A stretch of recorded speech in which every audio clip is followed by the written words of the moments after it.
So basically, setting the gradient to 0, this is equivalent of saying I want to take not x,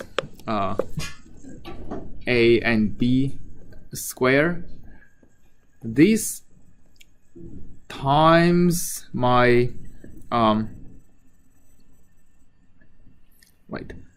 this but basically it involves, so it involves inverting this, and this is actually a special case of the Newton's method. It's a special case of the Newton's method for solving optimization problems. So Newton's method of solving optimization problem is basically Newton's method of solving system of equations, where the system of equations is the gradient. Okay, gradient equal to 0 problem. So it's not steepest descent. The difference between steepest descent and a Newton method is that you take the gradient, you don't just follow the gradient, but you invert the Hessing. You compute the inverse of the Hessing times the gradient, and you travel along the direction that is equal to the inverse of the Hessing times the gradient. Right? That's a one way to illustrate the advantage of this method is the following. If you have an extremely narrow valley, okay, so if that's the contour of your objective function, and this is the minimum. If you perform steepest descent, if I start over here, what is the direction of the gradient? What is the downhill direction? So it's towards the center. So if I start over here, is the gradient pointing towards the center? No, it's perpendicular to the contour. It's perpendicular to the contour, right? So just think of this as the contour of a valley, right? So here is the bottom of the valley.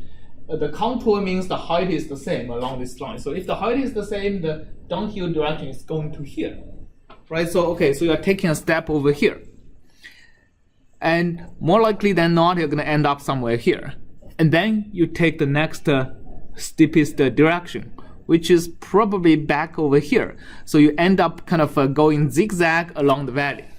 The narrower the valley, the more anisotropic the valley is, the more iterations you have to step through to actually get to the real minimum. While Newton's method actually, it knows the shape of the contour from the second order derivative, from the Hessing, from the matrix. The matrix, the Hessing, is basically a parameterization of the ellipsoid that forms this contour. And you actually step directly towards the center in one step if you use the Newton's method. So quadratic minimization applied to linear regression takes advantage of that.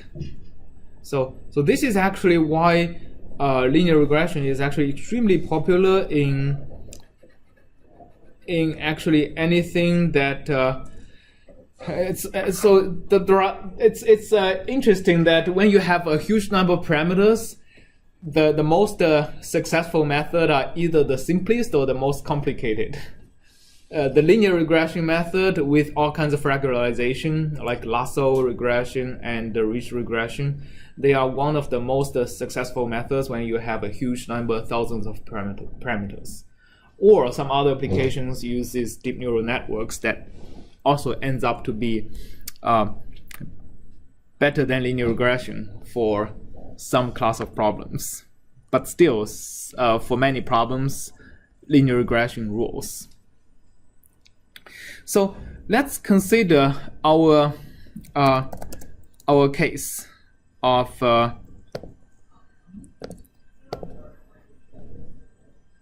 TV budget versus sales. Okay, how do we formulate the linear regression problem? We basically want a line that goes over here that minimizes the distance between each sample and the line itself. So we have two variables to consider, just the A and B, right?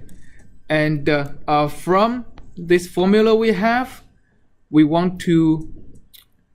basically want the summation of fxi, which is ax plus b minus yi equal to 0.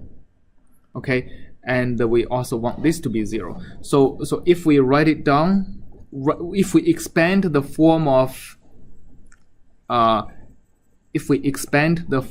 fx, we basically get a summation of a xi plus b minus yi equal to 0. Summation of a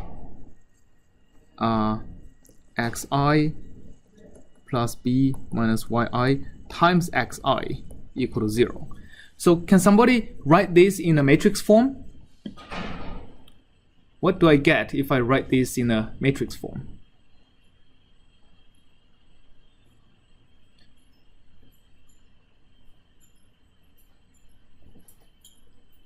Well, you have squared terms. So you have to have like a.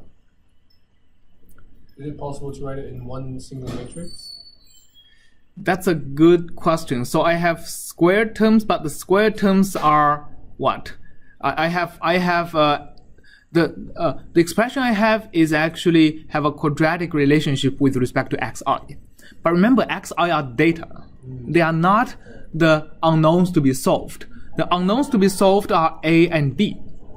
So if you want to write it as a matrix form, you want to write it as one matrix times a and b equal to 0.